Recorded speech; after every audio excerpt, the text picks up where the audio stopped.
जी, biotechnology में कहाँ तक हुआ था, क्या पढ़ाए थे, देख के बताइए। क्या क्लोनिंग वेक्टर्स पर चर्चा कर रहे थे? जी हाँ, क्लोनिंग वेक्टर्स, इसी पर चर्चा कर रहे थे ना, क्लोनिंग वेक्टर पर। और इस पर बात ये हो रही थी कि किसी भी क्लोनिंग वेक्टर को हम अच्छा कैसे माने, इसके जो कैरेक्टरिस्टिक फीचर्स हैं, जो मतलब अच्छे फीचर्स हैं जिसकी वजह से हम इसका चुनाव कर सकते हैं, तो वो कौन होता है, कैसे इसके बारे में जाने कि कोई भी क्लोनिंग वेक्टर अच्छा है। तो इसके लिए हमने आपको 3 प्रकार की इसकी प्रॉपर्टी बताया था। ये आपने वीडियो लेक्चर देखा होगा मेरा। इसमें पहला हमने आपको बताया था कि प्रेजेंस ऑफ सिंगल ओरी बताया था, प्रेजेंस ऑफ सिंगल ओरी। दूसरा हमने आपको बताया था रिकॉग्निशन साइट, रिकॉग्निशन साइट ये बताया था हमने। और तीसरा हमने आपको बताया था presence of selectable marker, selectable marker के बारे में हमने आपको बताया था। ठीक है, इन पर चर्चा किया था।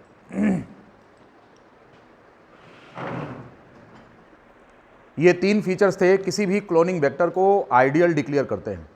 इनमें से सबसे पहले हम बात करेंगे ओरी की। ओरी डीएनए रेप्लिकेशन में आप पढ़ चुके हैं कि ये होता क्या है। दरअसल में ओरी क्या है? ओरी एक पॉइंट होता है, इसका फुल फॉर्म होता है ओरिजिन ऑफ रेप्लिकेशन। क्या कहते हैं इसको? It is the origin of replication. ये डीएनए पर एक ऐसा पॉइंट होता है जहां से रेप्लिकेशन स्टार्ट होता है और यहीं पर रेप्लिकेशन आई का फॉर्मेशन होता है। रेप्लिकेशन आई क्या होता है आप अच्छी तरह जान चुके हैं कि डीएनए का जो डबल स्ट्रैंड होता है उसमें जहां से अनवाइंडिंग स्टार्ट होती है, तो आपको मालूम है कि डीएनए बहुत लंबा होता है, तो पूरा कंप्लीट एज ए होल उसका अनवाइंडिंग होता नहीं है। ऐसी कंडीशन में वो ये एक पर्टिकुलर पॉइंट पर अनवाइंड करता है, तो वो ऐसा इस तरीके का स्ट्रक्चर बनता है जिसको रेप्लिकेशन आई कहा जाता है। इसके दोनों कॉर्नर जो होते हैं उनको रेप्लिकेशन फॉर्क कहते हैं, ये बताया था हमने आपको। और ये रेप्लिकेशन फॉर्क धीरे धीरे दोनों साइड में प्रोग्रेस करता है और डीएनए खुल जाता है। तो जिस पॉइंट पर डीएनए ओपन होना शुरू होता है हम उसे ओरिजिन ऑफ रेप्लिकेशन कहते हैं। ये ओरिजिन ऑफ रेप्लिकेशन यूकैरियोट्स में भी पाया जाता है और प्रोकैरियोट्स दोनों में पाया जाता है। बिना ओरी के डीएनए का रेप्लिकेशन संभव नहीं है, बिना ओरी के डीएनए का रेप्लिकेशन संभव नहीं है। तो यूकैरियोट्स में मोर देन वन, हमें यूकैरियोट की ओरी पर चर्चा ही नहीं करनी है इस चैप्टर में। क्यों? इसलिए क्योंकि क्लोनिंग वेक्टर्स जो होते हैं ये प्रोकैरियोटिक सेल में अर्थात बैक्टीरिया में होते हैं, तो हमें यूकैरियोटिक सेल का इस्तेमाल नहीं करना है। हमको इसकी क्लोनिंग के लिए किसका इस्तेमाल करना है? ऐसे डीएनए का जो कि प्रोकैरियोटिक सेल से आइसोलेट किया गया हो। तो प्रोकैरियोटिक सेल में जो डीएनए होता है उसका बहुत इंपॉर्टेंट फीचर होता है कि उस पे पास केवल एक ही ओरी होता है। सिंगल ओरी is present in prokaryotic DNA. तो इस बात को आप मेंशन कर लेंगे कि पहले भी आपने लिखा है। तो यहां पर जो ओरी है हमने लिखा है क्या कि प्रेजेंस ऑफ सिंगल ओरी। ध्यान रहे, एक ओरी होना चाहिए। अगर किसी क्लोनिंग वेक्टर में एक से अधिक ओरी है तो रेप्लिकेशन प्रक्रिया कई पॉइंट पर स्टार्ट हो जाएगी, जबकि हमको किसको रिप्लिकेट करना है? सेलेक्टिव रेप्लिकेशन करना है उस जीन का जो हमारी जरूरत है। डिजायर्ड जीन को हमें क्या करना है? रेप्लिकेट कराना है। तो निश्चित रूप से केवल एक ही ओरी होनी चाहिए, और वो ओरी कैसा हो? स्पेशल को हो, बहुत ही स्पेशल ओरी हो। अब स्पेशल किस सेंस में हो? स्पेशल इस सेंस में हो कि वो एक से अधिक कॉपी के रेप्लिकेशन को सपोर्ट कर रहा हो। उदाहरण के लिए आप देखिए, जैसे आपका ये क्लोनिंग वेक्टर है, सपोज दैट इस क्लोनिंग वेक्टर में यहां पर एक ओरी है, ये सेगमेंट आपका क्या है? इट इज ओरी, सपोज दैट। अब आप इसमें मान लो कि इसमें आपने डिजायर्ड जीन की एक कॉपी लगाया है, तो अगर ओरी केवल एक कॉपी को सपोर्ट कर रहा है तो वहीं कुछ ओरी ऐसे होते हैं वो एक से ज्यादा कॉपी को सपोर्ट करते हैं। वो कैसे? बगल में ये क्लोनिंग वेक्टर जो है इसका जो ओरी है ये एक से अधिक को सपोर्ट कर रहा है। इसका ओरी ये है, दिस वन, ये इसका ओरी है और ये किसे सपोर्ट कर रहा है? ये जीन की मल्टीपल कॉपी को सपोर्ट कर रहा है। एक दूसरा डिजायर्ड जीन ये हो गया, तीसरा डिजायर्ड जीन ये हो गया। अब आप देख रहे हैं कि यहाँ पर कितनी हमने जो है डीएनए लगा दिया है। ये सब डिजायर्ड जीन है। ये क्या है? ये डिजायर्ड जीन की कॉपीज हैं। हमने इसमें 3 इंसर्ट कर दिया है। अब आप देखिए, अगर ये रेप्लिकेट करेगा तो एक समय में मान लो कि इसकी 2 कॉपी बनती है एक साइकिल में। तो अगर इसकी 2 कॉपी बनेगी तो डिजायर्ड जीन की कितनी कॉपी मिल रही है आपको? 2। वो कैसे? वो इसलिए कि एक तो ये हो गया और दूसरा ये हो गया। अब एक डिजायर्ड जीन इसमें ये वाला है जो बन गया, दूसरा डिजायर्ड जीन ये है बन गया। अगली साइकिल ऑफ रेप्लिकेशन जब आप करेंगे तो यहां से फिर आपको 2 मिलेगा। बात को समझिए, यहां से आपको 2 मिल जाएगा। तो इस तरह से साइकिल में आप देखेंगे तो कितने डिजायर्ड जीन आपको मिल जाएंगे? 1 कॉपी, 2 कॉपी, 3 कॉपी और 4 कॉपी मिलेगा। लेकिन ये साइकिल नंबर 1 है रेप्लिकेशन में और ये साइकिल 2 है रेप्लिकेशन में। अगर हम इसे देखें, इसको रेप्लिकेट कराएं तो इसकी स्थिति क्या बनेगी? 3 इधर बन जाएगा, 3 इधर तो 6 हो गए। आगे से फिर इधर होगा तो फिर 3 बनेगा, 3 बनेगा और इसमें कितना बन जाएगा? 3 और 3। अब आप देखेंगे फर्स्ट साइकिल ऑफ रेप्लिकेशन में 6 आपको प्राप्त होते हैं और यहां पर कितने प्राप्त हो रहे हैं? यहां पर 12 प्राप्त हो रहे हैं। रेट ऑफ रेप्लिकेशन अगर आप देखें तो दोनों में समान है, लेकिन नंबर ऑफ कॉपीज ज्यादा किस में मिल रही हैं? जिसका ओरी ज्यादा नंबर ऑफ कॉपीज को सपोर्ट कर रहा है। यहां पर यह जो ओरी है ये केवल एक कॉपी सपोर्ट कर रहा है और इसका वाला ओरी क्या कह रहा है कि चाहे 1 रख दो हमारे सिर पर, चाहे 2 रख दो, चाहे 4 रख दो, हम सबको सपोर्ट करेंगे, सबका रेप्लिकेशन हो जाएगा। इसका मतलब यह हो गया कि क्लोनिंग वेक्टर बेस्ट वो है जिसमें केवल एक ही ओरी हो, लेकिन वो ओरी डिजायर्ड जीन की एक कॉपी नहीं, मल्टीपल कॉपीज के रेप्लिकेशन को सपोर्ट करता हो। तो ये केवल एक ही को सपोर्ट कर रहा है, लेकिन ये क्या कर रहा है? 1, 2, 3 कॉपी को सपोर्ट कर रहा है। तो पहली साइकिल में 6 डीएनए मिलेंगे, अगले में आपको 12 कॉपी इस डिजायर्ड जीन की प्राप्त हो जाएगी। तो कौन सा अच्छा रहेगा? किसका चुनाव करेंगे? इस वाले का। ये क्लोनिंग वेक्टर हमारा अच्छा है और ये अच्छा नहीं है। इसीलिए सिंगल ओरी होनी चाहिए, but that should be supporting the replication of multiple copies of desired gene. इस बात को मेंशन कर लेंगे। तो यहां पर क्या है? पहले हम ओरी का फीचर लिख रहे थे, तो ओरी का फीचर लिख दें कि ओरी है लेकिन वो कितनी होनी चाहिए? 1 होनी चाहिए। और कैसा हो?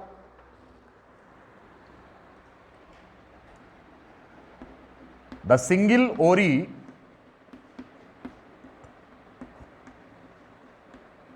Would be supporting. अरे एकदम ब्लर कर रहा है, लाइटें बंद करो, कुछ उधर से कुछ लाइट बंद करो। आपने पंखा बंद कर दिया। तुम देखो अंकित क्या स्थिति है, देखो कुछ लाइट बंद करो। बिल्कुल एकदम सफ़ेद हो गया वीडियो, बहुत लाइट है। हाँ और कम करो। हाँ अब सही है, आ जाओ। पंखा बंद कर लिया था। हाँ चलो। तो क्या करें? द सिंगल ओरी would be supporting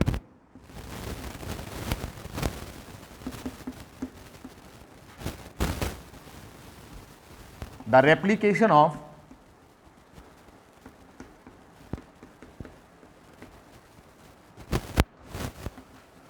multiple copies of desired gene. DG stands for desired gene. इस बात को हमने यहां डायग्राम में दिखा दिया है। तो हम सिलेक्शन किसका करेंगे? इसका सिलेक्शन करेंगे इसके कंपैरिजन में।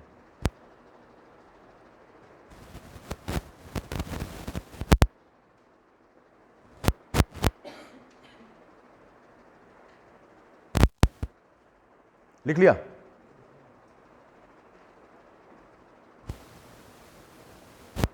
ओरी का फीचर समझ गए सभी लोग कि ओरी जो है उस क्लोनिंग वेक्टर में ओरी केवल 1 हो और वो 1 से अधिक डिजायर्ड जीन की कॉपी को सपोर्ट कर रहा हो।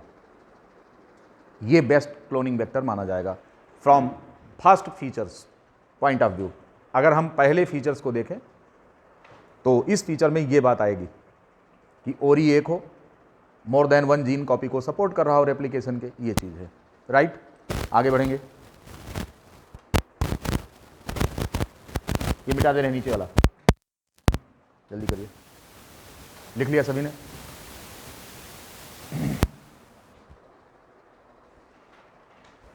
अब दूसरा जो इसका पॉइंट है, दूसरा क्या लिखा है? Recognition site. आइए और बात करें रिकॉग्निशन साइट क्या होता है। बहुत इंपॉर्टेंट पॉइंट है recognition site.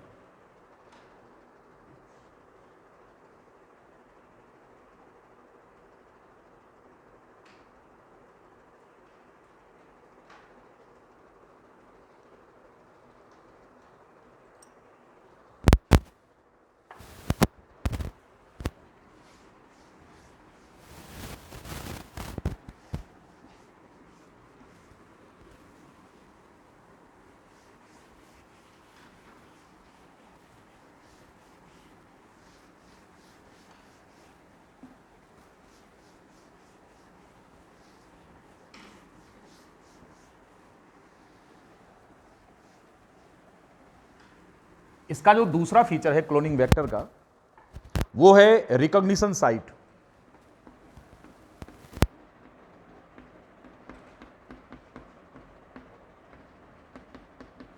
What is recognition site? सबसे पहले इसके बारे में आप समझेंगे। दरअसल में जिस हम क्लोनिंग वेक्टर की बात कर रहे हैं, आपको मालूम है कि रिकॉम्बिनेंट डीएनए बनाया कैसे जाता है। तो ये आपका जो क्लोनिंग वेक्टर है, इस क्लोनिंग वेक्टर को सबसे पहले काटना पड़ता है। तो हम इसे काटेंगे, किसी पॉइंट से काट देते हैं। अब इसको काट दिया हमने, ठीक है। फिर इसके बाद क्या करते हैं कि वो डिजायर्ड जीन लाकर इसके बीच में रखते हैं। कौन रखते हैं लाकर? डिजायर्ड जीन बीच में लाकर यहां रखते हैं। पहले काटेंगे, इसको काटेंगे,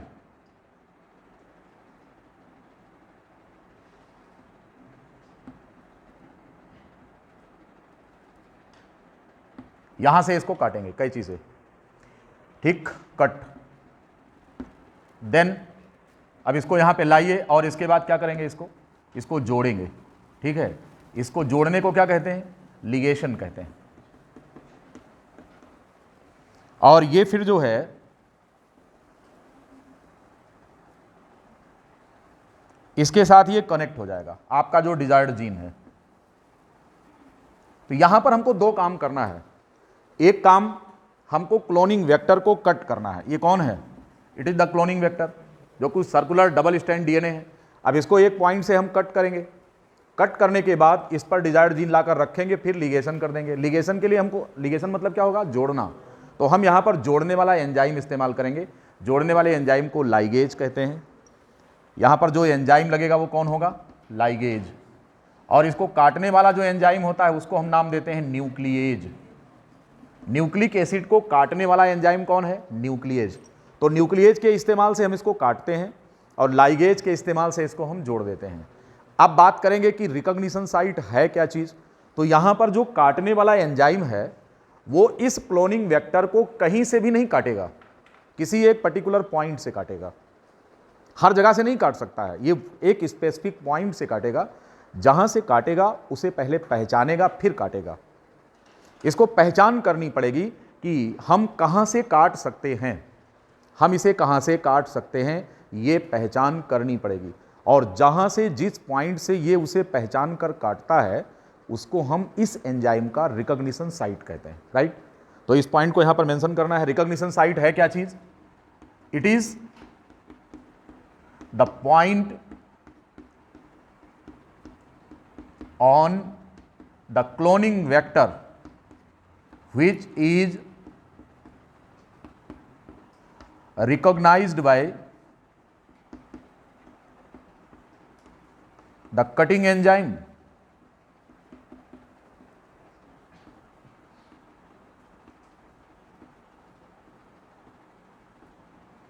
जो कटिंग एंजाइम है उसके द्वारा पहचाना जाएगा।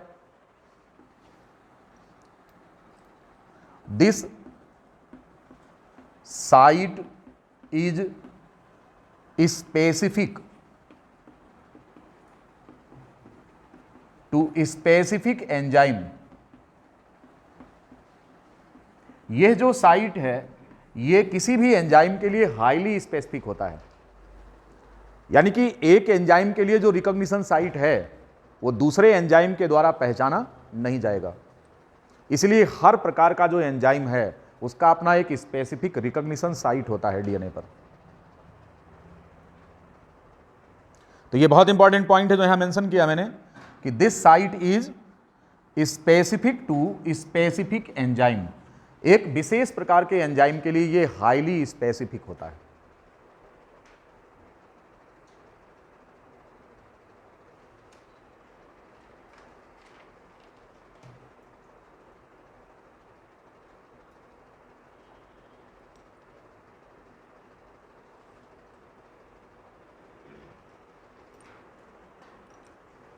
लिख लिया सभी ने? बात समझ में आ गई क्या? ये जो कटिंग एंजाइम है, कैंची, ये क्या है? एक एंजाइम है।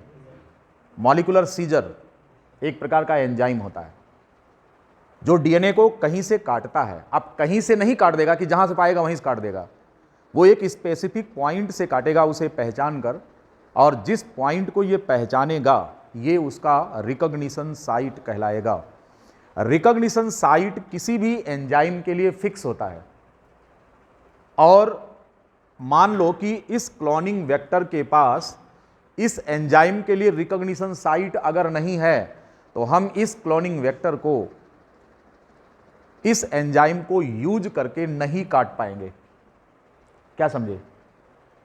क्या समझे कि अगर इस क्लोनिंग वेक्टर के पास इस एंजाइम के लिए रिकॉग्निशन साइट नहीं है तो फिर इस एंजाइम द्वारा इस क्लोनिंग वेक्टर को काटा नहीं जा सकता है। यानी कि किसी भी एंजाइम का इस्तेमाल करके क्लोनिंग वेक्टर को तभी काटा जा सकता है जबकि उस एंजाइम के लिए इस क्लोनिंग वेक्टर पर क्या मौजूद हो? रिकॉग्निशन साइट मौजूद हो, अदरवाइज नहीं काटा जा सकता। अब कह रहे हैं कि साहब क्लोनिंग वेक्टर रिकॉग्निशन साइट के रिलेशन में कितना अच्छा होना चाहिए? तो कह रहे हैं कि कोई भी क्लोनिंग वेक्टर तब अच्छा माना जाएगा जब वो किसी एक एंजाइम के लिए केवल एक रिकॉग्निशन साइट रखता हो, परंतु वो एक से अधिक एंजाइम के लिए रिकॉग्निशन साइट रखता हो। अब बहुत लोग कंफ्यूज होंगे, समझ नहीं पा रहे होंगे क्या कहे गए सर जी एक लाइन में। आइए डायग्राम से समझिए इसको, बिना समझाए हम आगे नहीं चलेंगे, आप घबराइए नहीं। ये बात समझ में आ गई कि नहीं आ गई? क्या? दो बात जान लीजिए कि एंजाइम डीएनए को काटता है, जिस पॉइंट से काटता है उस पॉइंट को वो पहचान कर काटता है, और जिस पॉइंट को वो पहचानता है वो उसका रिकॉग्निशन साइट होता है। और हमने अभी आपको बताया कि किसी भी एंजाइम के लिए अगर कोई रिकॉग्निशन साइट इस क्लोनिंग वेक्टर पर नहीं है तो उस एंजाइम का इस्तेमाल करके इस डीएनए को हम काट नहीं सकते। इतनी बात समझ में आ गई? अब कह रहे हैं कि साहब क्लोनिंग वेक्टर, आपके पास दो क्लोनिंग वेक्टर है, देखिए यहां पर कौन कौन सा है। अब एंजाइम को यहां पर E1 E2 E3 से हम समझाएंगे आपको। देखिए ये आपका क्लोनिंग वेक्टर एक है, दिस वन, ये एक क्लोनिंग वेक्टर है। दूसरा ये क्लोनिंग वेक्टर है। तीसरा ये क्लोनिंग वेक्टर है। डिसीजन आपको लेना है कि अच्छा कौन रहेगा। अब आप समझिए,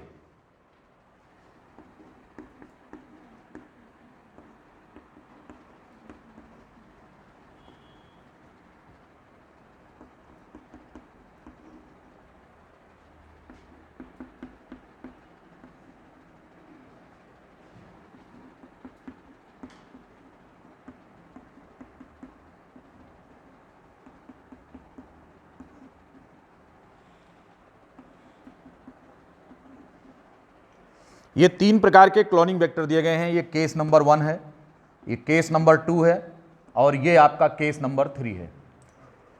ध्यान से देखिए, ये तीन क्लोनिंग वेक्टर हैं। आप इसमें से आइडियल किसे मानेंगे? अगर ऐसे डायग्राम बनाकर क्वेश्चन पूछ लिया कि which cloning vector will be most suitable for genetic engineering purpose, तो आप किस पर निशान लगाएंगे? ये हमें समझना है। अब हमको समझना है, देखिए इस वाले केस में, पहले इस वाले केस पर विचार करिए। इसके पास एक एंजाइम से काटने का रिकॉग्निशन साइट मौजूद है। अब हो सकता है ये एंजाइम आपके पास मौजूद नहीं है मार्केट में इस समय, क्योंकि सारे एंजाइम आपको कहाँ से मिलेंगे? एक विशेष प्रकार के केमिकल हैं, ये कहाँ से मिलते हैं? आपको मार्केट से मिलेंगे। अब पता लगा कि मार्केट में इस एंजाइम की सप्लाई ही नहीं है, लेबोरेटरी में आप गए खरीदने, वहाँ पर है ही नहीं है, तो इस क्लोनिंग वेक्टर पर आप काम कर पाएंगे? नहीं। क्यों? एक ही रिकॉग्निशन साइट था जो एंजाइम E1 से कटेगा, और मार्केट में E1 शॉर्ट सप्लाई है ही नहीं है, तो क्या आप इंतजार करेंगे? नहीं। तो इसमें तो आपको वेट करने के अलावा और कोई चारा नहीं। दुकानदार आपसे कहेगा कि साहब कुछ दिन बाद मंगवा देंगे, तब काटिए, अभी रुके रहिए, जेनेटिक इंजीनियरिंग मत करिए। डॉक्टर ने बताया है, मुहूर्त निकाला है, क्या आपने इस क्लोनिंग वेक्टर को काटने का, आ जाए? तो हम कह देंगे जी हाँ, हम तो मुहूर्त निकाले हैं, आज ही एक्सपेरिमेंट करेंगे, तुम्हें जो करना हो कर लो। तो कहीं हमें तो ही करना है, हम आपको एंजाइम ला कर देंगे तभी तो करोगे। तो आप यहाँ पर चुप हो जाएंगे, आपके पास कोई ऑप्शन नहीं है। You have no option except to cut this cloning vector using E1, but the E1 is not in market though, so then you have to wait. तो ये क्लोनिंग वेक्टर हमारे किसी काम का नहीं है, बेकार है, कबाड़ा है, हटाओ इसको, इसका यूज नहीं करेंगे। अब चलो दूसरे पर, इसका इस्तेमाल कर सकते हैं। तो इस स्थिति में तो हम इसका इस्तेमाल कर सकते हैं। कहेंगे साहब E1 नहीं तो हम E2 ले लेंगे, बात को समझो। और अगर मान लो कि E2 नहीं है मार्केट में तो हम E1 लेंगे। अगर E1 नहीं है तो E2 से काम चला लेंगे, क्योंकि E2 के लिए एक ही रिकॉग्निशन साइट है। जब आप E2 का इस्तेमाल करेंगे तो ये क्लोनिंग वेक्टर एक जगह से कट जाएगा। E2 इसको कितने पॉइंट से काटेगा? क्यों क्यों? यक्के रिकॉग्निशन साइट है, जहां पर एरो दिखा रहे हैं ये उस एंजाइम का रिकॉग्निशन साइट है। तो E2 का अगर आप इस्तेमाल कर, आपके पास मार्केट में E1 नहीं है, तो इस क्लोनिंग वेक्टर को E2 से काटकर आपका काम नहीं रुकेगा, आप काम चला सकेंगे। लेकिन अगर सपोज करो कि मार्केट में E2 नहीं है, E1 मौजूद है, तो आप खुश हो जाएंगे, चलो E2 नहीं है तो E1 तो है, लेकिन E1 का इस्तेमाल आप नहीं कर सकते। क्यों? Because this will cut this cloning vector from 2 different points. ये 2 जगह से काटकर इसको टुकड़े टुकड़े कर देगा। इसलिए क्लोनिंग वेक्टर के पास केवल एक रिकॉग्निशन साइट होना चाहिए, और वो एक प्रकार के एंजाइम के लिए हो। ऐसे एक से अधिक प्रकार के एंजाइम के लिए रहना चाहिए कि अगर ये एंजाइम हमारे पास नहीं है तो हम दूसरा इस्तेमाल करके उसको काट दें। कन्या समझ में आया कि नहीं? आप बताइए। देखो, इसको बहुत सरल ढंग से आप समझ सकते हैं। सपोज करिए आप जंगल में शिकार खेलने गए हैं, राजा खेले शिकार, गए, जंगल की बार हुआ, भाई टकरा, तड़ा तड़ तड़ा तड़ गोली चलने लगी, है कि नहीं?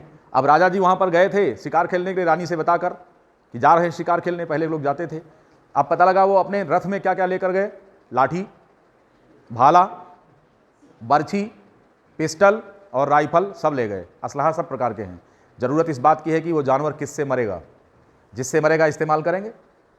पहले प्रयोग करेंगे लाठी से, मार देंगे, पैरवा टूट जाएगा, पकड़ लाएंगे, खरगोश होगा तो नहीं, खरगोश तो लठिए से मर जाएगा, लेकिन शेर लाठी से मरेगा, उसके लिए गोली चलानी पड़ेगी, क्योंकि तलवार जैसे लेके गए तब तक गर्दन खा जाएगा आपका बाघ, तो उसके लिए गोली मारना पड़ेगा, रिमोट वेपन इस्तेमाल करना पड़ेगा, उसके नज़दीक जाके मारेंगे क्या? तो राजा साहब के पास सभी प्रकार के ऑप्शन हैं, जिस तरीके की जरूरत पड़ेगी उसका इस्तेमाल करेंगे। तो you must have option for cutting this cloning vector. इसको काटने के लिए आपके पास एंजाइमों का ऑप्शन होना चाहिए, लेकिन वो एंजाइम स्पेसिफिक होने चाहिए। ऐसा ना हो जाए क्योंकि कईयों खंड कर डालें। अब पता लगा E1 का आप इस्तेमाल किए, 2 खंड में काट दिया, खट से यहाँ से काटा, वहाँ से भी काट दिया, तो पता लगा कि टुकड़े टुकड़े हो गए, बेकार हो गया, क्लोनिंग वेक्टर ही बेकार हो गया आपका। एक कई एंजाइम कई जगह से काट दिया। ऐसा एंजाइम जरूरी है क्या? बिल्कुल नहीं। इस प्रकार का रिकॉग्निशन साइट हमको नहीं चाहिए। हमको रिकॉग्निशन साइट ऐसे क्लोनिंग वेक्टर का चाहिए, क्लोनिंग वेक्टर में ऐसा रिकॉग्निशन साइट हो, पता लगा कि कई एंजाइम के लिए हो, लेकिन एक एंजाइम के लिए केवल एक रिकॉग्निशन साइट हो। पता लगे कि ये चीज़, ये वाला रिकॉग्निशन, ये एंजाइम मार्केट में नहीं है, तो हम दूसरे का इस्तेमाल करेंगे। यानी कि यहाँ पर देखिए, इस केस में आपको स्थिति बिल्कुल साफ हो जाएगी। यहाँ अगर देखें E1, E2, E3 और E4, E3 ये सब है, 4 एंजाइम से ये काटा जा सकता है, और प्रत्येक एंजाइम का इस क्लोनिंग वेक्टर पर केवल एक रिकॉग्निशन साइट है। It is the ideal. तो आप चुनाव किसका करेंगे? इसका करेंगे कि हमारे पास अगर E1 मार्केट में है, E2, E4, E3 नहीं है तो काम चल जाएगा। अगर E1, E3, E4 नहीं है, E2 है तो काम चल जाएगा। अगर E1, E2 और E3, E4 नहीं है तो E3 से काम चल जाएगा। इन चारों में से कोई भी एक एंजाइम अगर हमें मिलेगा तो हम इसको कट कर सकेंगे। ये बात सबको समझ में आ गई? नहीं आ गई? तो रिकॉग्निशन साइट क्या होना चाहिए? अब क्लोनिंग वेक्टर इस मामले में आइडियल कैसे होगा? यहां पर टिप्पणी लिख लो, क्या कि the cloning vector must have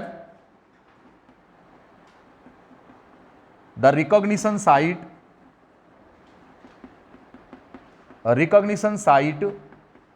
for more than one type of cutting enzyme.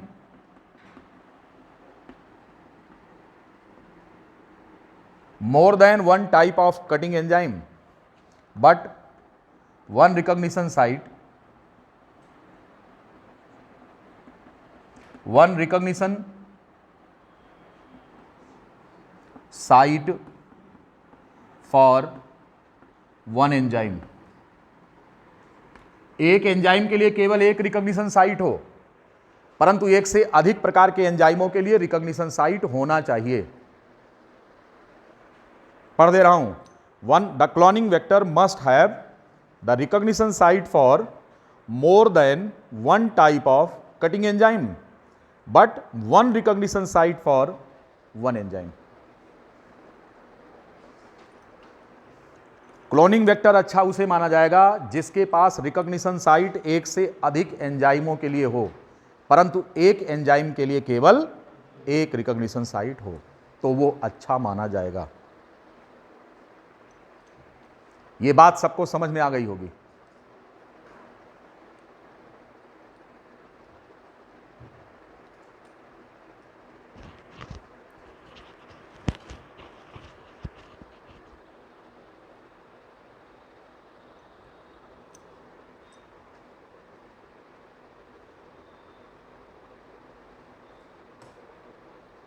आगे बढ़ें।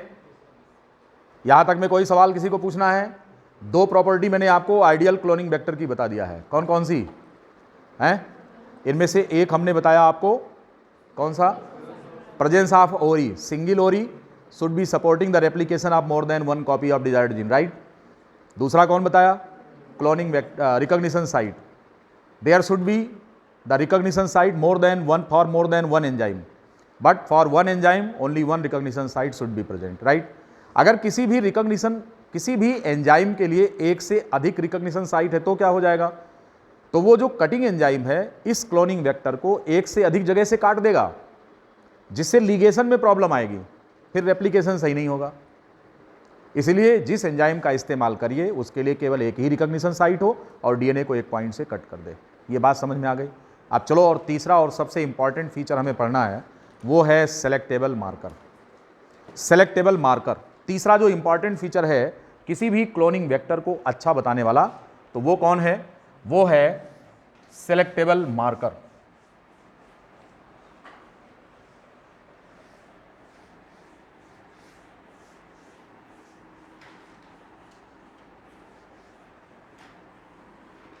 जानिए कि सेलेक्टेबल मार्कर क्या होते हैं। अगर आपको बायोटेक्नोलॉजी में सिलेबस पर जाएं तो उसमें लिखा हुआ है tools and techniques in biotechnology, तो हम इस समय क्या बता रहे हैं? टूल्स एंड टेक्निक्स बता रहे हैं, टूल्स बता रहे हैं। तो इनमें टूल्स में क्लोनिंग वेक्टर पर चर्चा हो रही है। एक टूल कौन था? डिजायर्ड जीन बता चुके हैं, उसका आइसोलेशन कहाँ से होता है ये बता चुके हैं। दूसरा टूल कौन है? क्लोनिंग वेक्टर, इस पर चर्चा जारी है। तीसरा टूल कौन होगा? Cutting enzyme. चौथा टूल कौन होगा? लिगेशन करने वाला। बाद में फिर इसका डाउन स्ट्रीम प्रोसेसिंग बताएंगे आपको क्या होता है कि नहीं, ये सारी चीज़ें हैं। तो अब इस समय हम बात करने चल रहे हैं selectable marker. The third property of cloning vector, the presence of selectable marker. पहले आप जानिए कि ये सेलेक्टेबल मार्कर होते क्या हैं। सेलेक्टेबल मार्कर जानिए कि ये क्या होते हैं। What are these selectable markers? भीड़ में किसी को पहचानना हो अगर, तो आप कैसे पहचानेंगे उसको? अब आप समझिए कि जैसे आपने सपोज करिए कि टेस्ट ट्यूब में आपने एक क्लोनिंग वेक्टर ले रखा है। क्या ले रखा है? ये क्लोनिंग वेक्टर ले रखा है, ठीक है।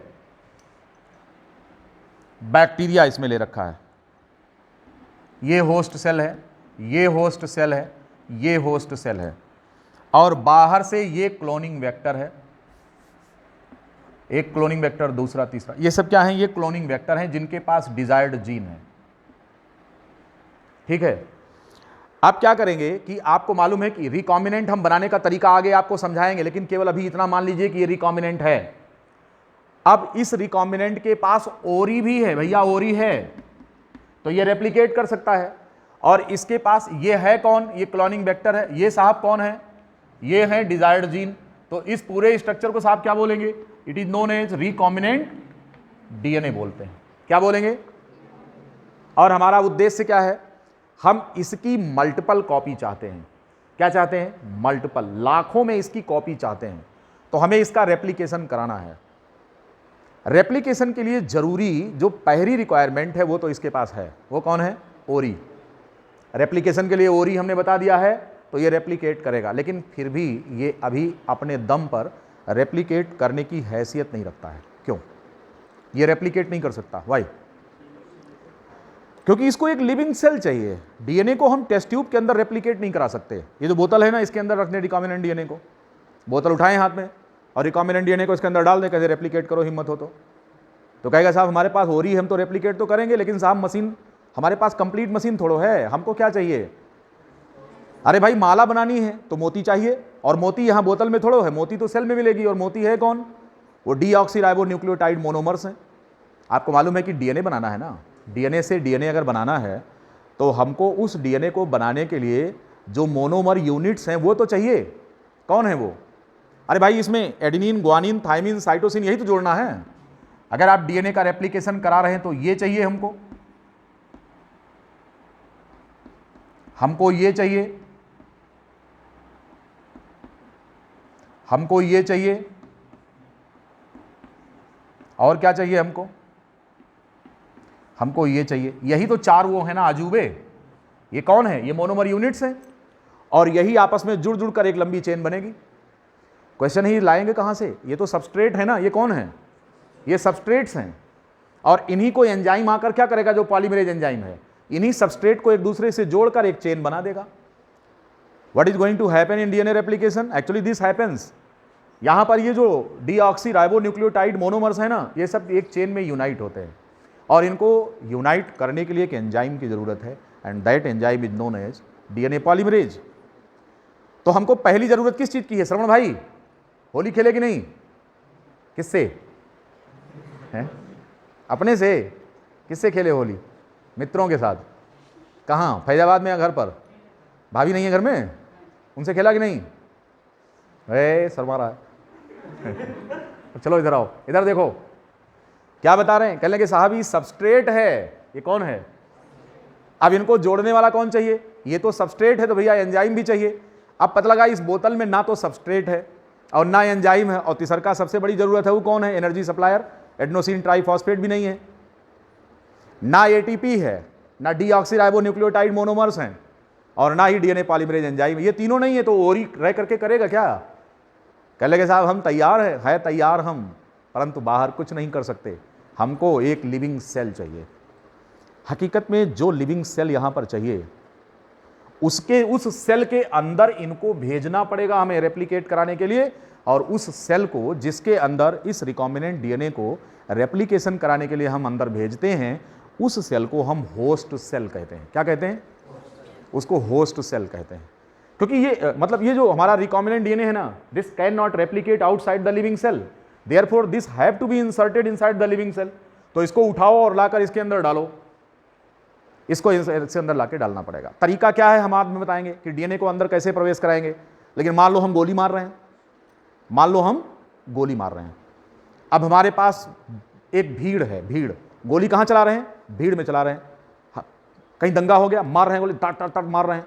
अब आपको कितने प्रकार के लोग मिलेंगे उस भीड़ में? जब दंगा खत्म होगा कितने प्रकार के मिलेंगे आप बताइए? गोली मार रहे हैं, धड़ाम धड़ाम भीड़ है पूरी, और पिस्टल चल रही, धड़ धड़ धड़ मार रहा, गोली मार रहे, 147 मार रहे हैं। अब भीड़ है, 5000 की भीड़ है, 147 मार रहे हैं, अकेले मार रहे हैं।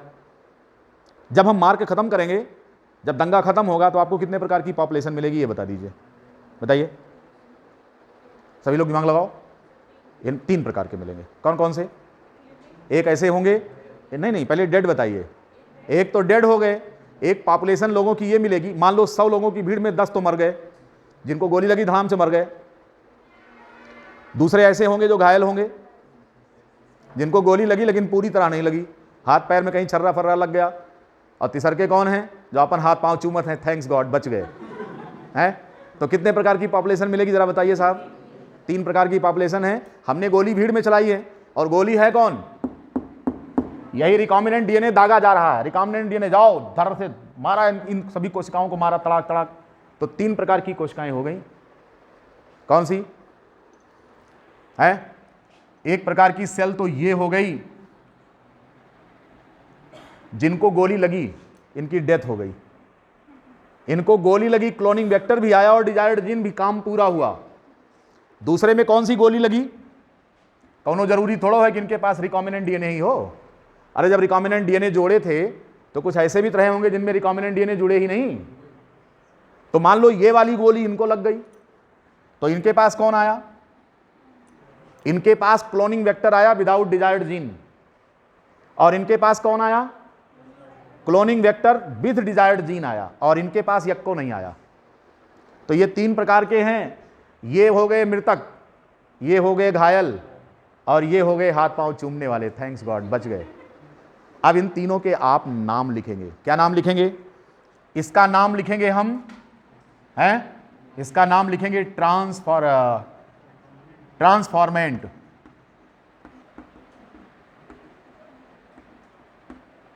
दूसरे का नाम क्या लिखेंगे? Non transformant.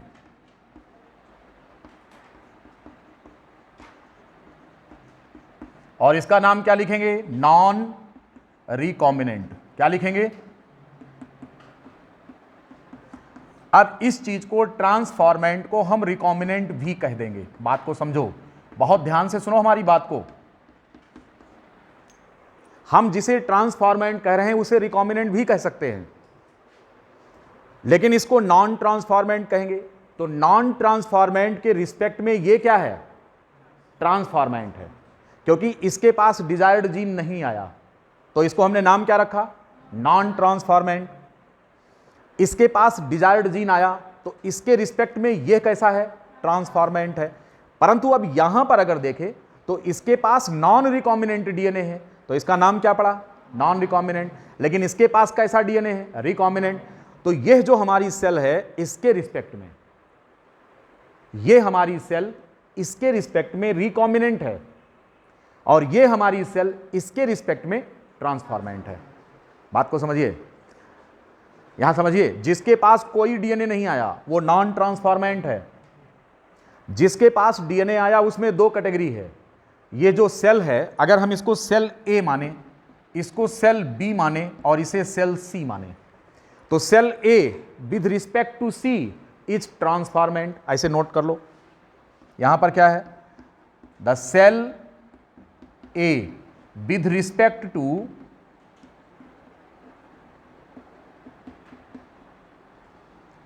Cell C is transformant. पहचानिए इन सबको, ये ट्रांसफॉर्मेंट है। क्यों ऐसा है? क्योंकि इनके पास डिजायर्ड जीन नहीं आया और इनके पास डिजायर्ड जीन आया है, तो इनका तो ट्रांसफॉर्मेशन हुआ। ट्रांसफॉर्मेशन माने क्या होता है? परिवर्तन। किस आधार पर? जेनेटिक आधार पर। इनमें डीएनए डालकर हमने इनका बदलाव कर दिया, लेकिन इनका बदलाव नहीं हुआ, तो ये यहां पर, तो सेल सी क्या है? Cell A with respect to cell C is transformant, and cell A, cell C जो है इज नॉन ट्रांसफॉर्मेंट। किसके रिस्पेक्ट में?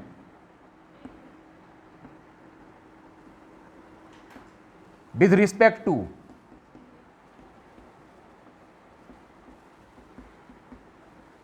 Cell A. इतनी बात समझ में आ गई कि नहीं आ गई? आप इस सेल को और इस सेल को देखिए, उसे भूल जाइए, बी को भूल जाइए। सी में देखा कोई डीएनए आया क्या? नहीं आया। इसमें आया, डिजायर्ड जीन के साथ आया, तो इसको हमने इसके रिस्पेक्ट में ट्रांसफॉर्मेंट कहा, और इसके रिस्पेक्ट में इसे क्या कहा? नॉन ट्रांसफॉर्मेंट कहा। अब जरा इन दोनों का आपस में रिलेशन देखिए, ए और बी का। तो ए बी के रिस्पेक्ट में क्या है? रिकॉम्बिनेंट है। क्यों? क्योंकि इसके पास रिकॉम्बिनेंट डीएनए है, और इसके पास कौन सा डीएनए है? Non recombinant. तो ए जो है विद रिस्पेक्ट टू, अब यहां पर नोट करो, A with respect to B, with respect to cell B is recombinant. ये कैसा है? रिकॉम्बिनेंट है। And B is non recombinant. ये कैसा है? ये नॉन रिकॉम्बिनेंट है। किसके रिस्पेक्ट में? विद रिस्पेक्ट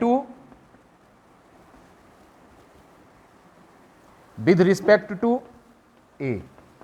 ये चीज है। आप देख पा रहे हैं मैं बोल रहा हूं, A with respect to cell B is recombinant and the B is non-recombinant with respect to A। यह जो बात आपने लिखी है इसको एक बार फिर से समझ लीजिए, क्योंकि यही आपको परेशान करेगा जब हम इसका सिलेक्शन करेंगे। तो ध्यान से सुनिए, अब इस डायग्राम पर फिर से आइए। हमने किया क्या है, हमने एक रिकॉम्बिनेंट डीएनए तैयार किया। ध्यान से सुनिए पूरे एक्सपेरिमेंट को फिर से। हमने एक एक्सपेरिमेंट करना चाहा, हमने डिजायर्ड जीन ढूंढ लिया और क्लोनिंग वेक्टर ढूंढ लिया। क्लोनिंग वेक्टर को काटकर उसमें डिजायर्ड जीन डाला। अब कोई जरूरी नहीं है कि डिजायर्ड जीन सभी क्लोनिंग वेक्टर में पहुंच गया हो, इनमें से कुछ ऐसे होंगे जिनमें पहुंच गया तो उसको क्या बोलेंगे, रिकॉम्बिनेंट डीएनए, और जिसमें नहीं पहुंचा वो कौन है, नॉन रिकॉम्बिनेंट डीएनए। अब इन सभी सेल्स को अंदर पहुंचाने का प्रयास किया तो 3 प्रकार की सेल मिलेंगी। एक जिनमें कोई डीएनए नहीं गया है, दूसरा जिसमें वो डीएनए गया है जिसके पास डिजायर्ड जीन नहीं है अर्थात नॉन रिकॉम्बिनेंट डीएनए गया है, और तीसरा वो है जिसके पास क्लोनिंग वेक्टर के साथ डिजायर्ड जीन भी गया अर्थात रिकॉम्बिनेंट डीएनए गया। इस तरह से 3 प्रकार की सेल इस पॉपुलेशन में आपको दिखाई पड़ेगी। कितने प्रकार की सेल दिखाई देगी, 3 प्रकार की सेल। पहली कौन सी है, ए, दूसरी कौन है, बी, तीसरी कौन है, सी। तीनों को आप देख रहे हैं। इसके पास क्या है, क्लोनिंग वेक्टर और डिजायर्ड जीन दोनों हैं। तो जिसके पास कुछ भी नहीं है वो नॉन ट्रांसफॉर्मेंट हुआ, और जिसके पास दोनों हैं इसके रिस्पेक्ट में वो कौन है, ट्रांसफॉर्मेंट। अब जरा इन सेल को और इन दोनों को आपस में देखो तो इनके पास नॉन रिकॉम्बिनेंट डीएनए है, इसलिए इस सेल को क्या नाम दिया, नॉन रिकॉम्बिनेंट, और इनके पास रिकॉम्बिनेंट डीएनए है, इसलिए इस सेल को हमने क्या बोला। दरअसल में सेल ए के 2 नाम हैं। जब सेल ए को सी से कंपेयर करते हैं तो ये ट्रांसफॉर्मेंट कहलाएगा, जब सेल ए को बी से कंपेयर करेंगे तो ये रिकॉम्बिनेंट कहलाएगा। अब बात समझ में आ गई सभी को। अब क्वेश्चन ये है कि हमको जरूरत किसकी है, क्या हमें ऐसी सेल की जरूरत है जिसके पास कोई डीएनए नहीं है, क्या हमें इसकी जरूरत है, आंसर है नहीं, हमें इसकी जरूरत नहीं है। हम इस सेल का लेकर करेंगे क्या, इसके पास तो डिजायर्ड जीन है ही नहीं, तो हमें इस सेल की भी जरूरत नहीं है। हमें जरूरत किसकी है, इसकी है। अब क्वेश्चन ये है कि हम पहचाने कैसे कि इनमें से ट्रांसफॉर्मेंट कौन है, ये कैसे पहचाने, बात को समझिए। आ गए ना पहचान पर।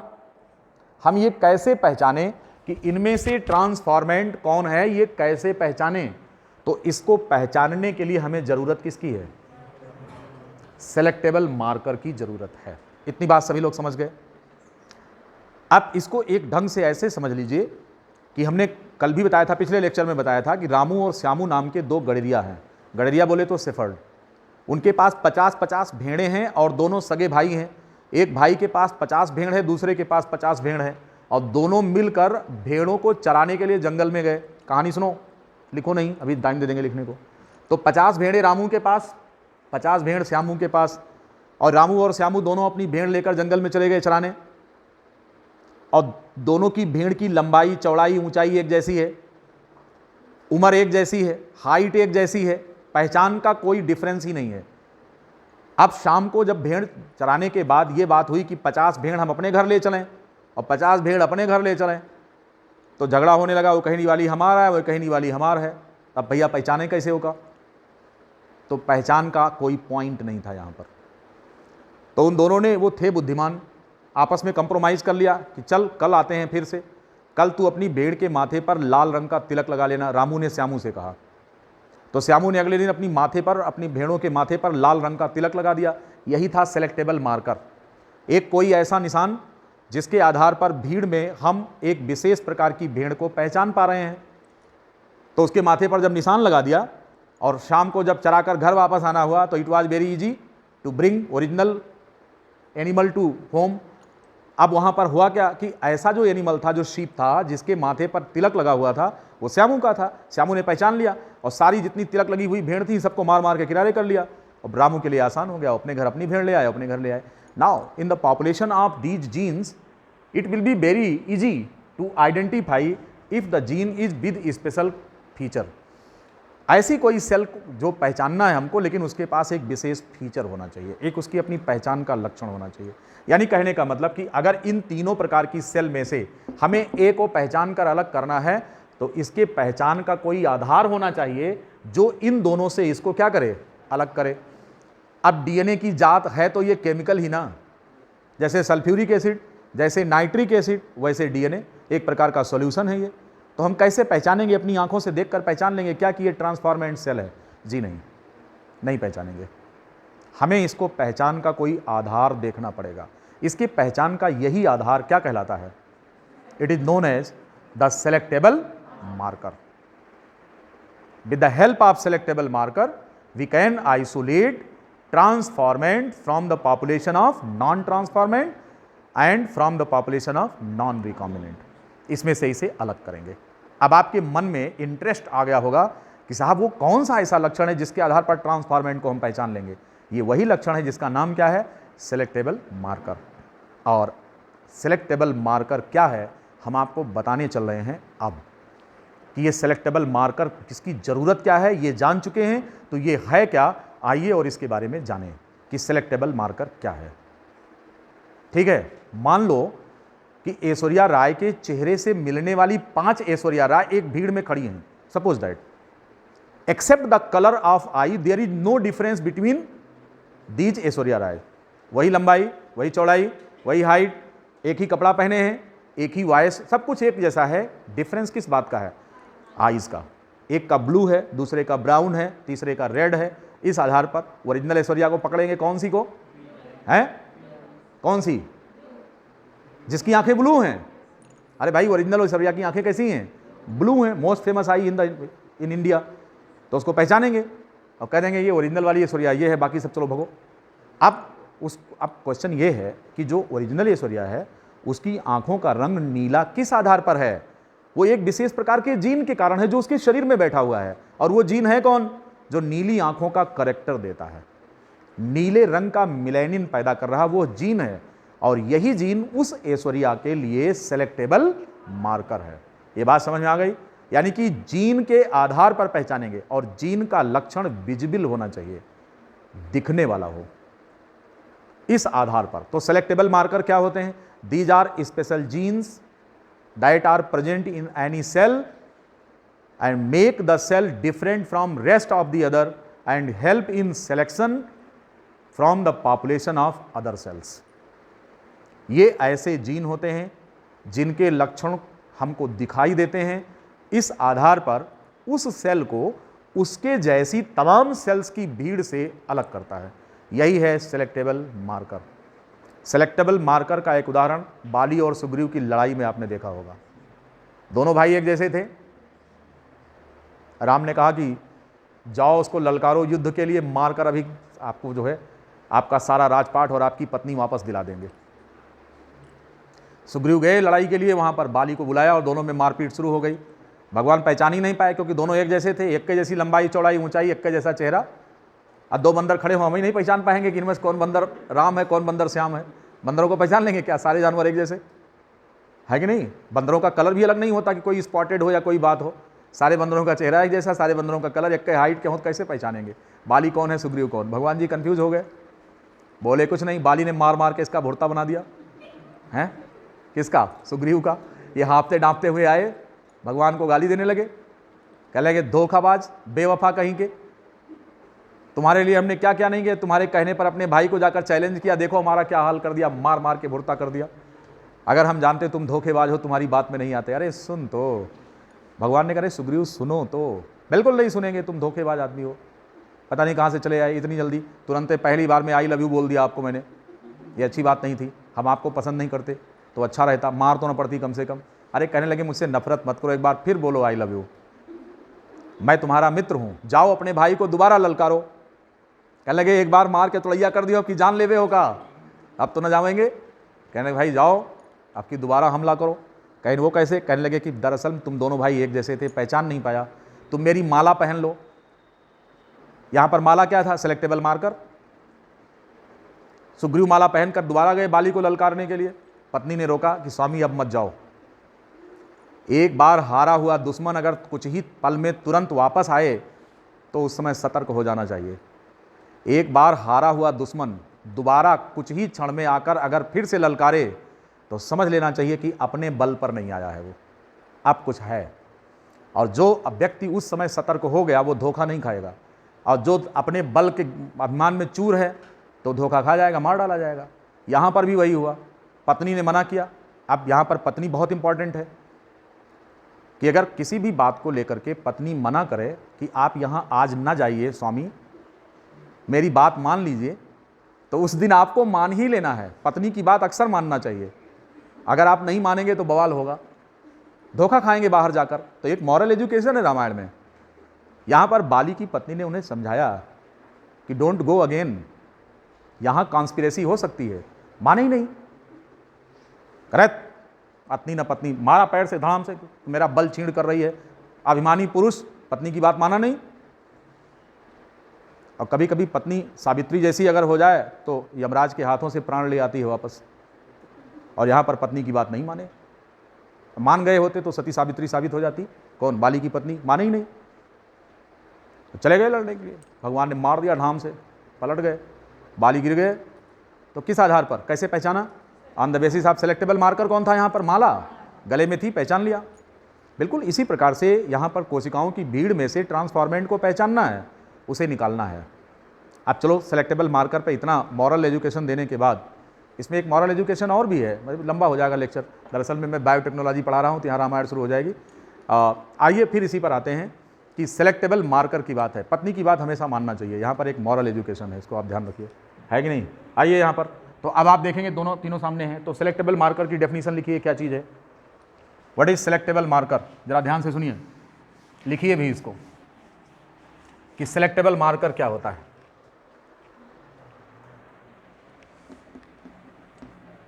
The selectable marker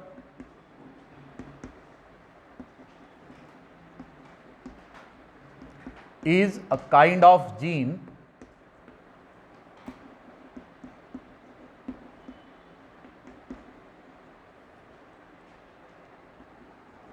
that makes any bearer cell, any host cell different from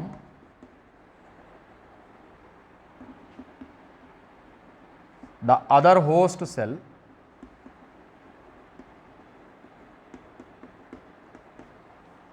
in its population.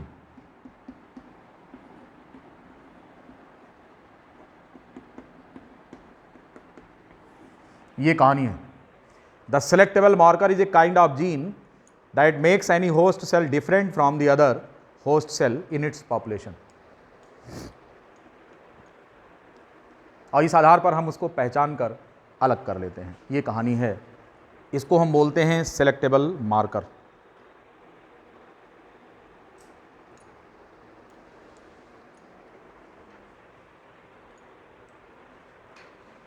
यहाँ पर जो सेलेक्टेबल मार्कर यूज किए जा रहे हैं वो ऐसे जीन हैं जो बैक्टीरिया में किसी एंटीबायोटिक्स के खिलाफ रेजिस्टेंस डेवलप कर रहे हैं। क्या डेवलप कर रहे हैं?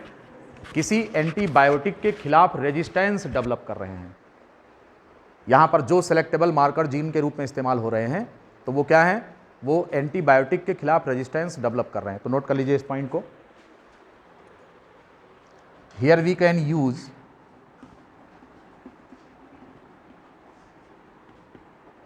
the gene as selectable marker,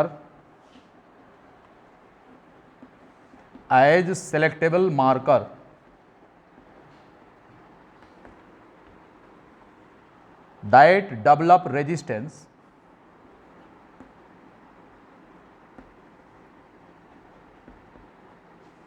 against certain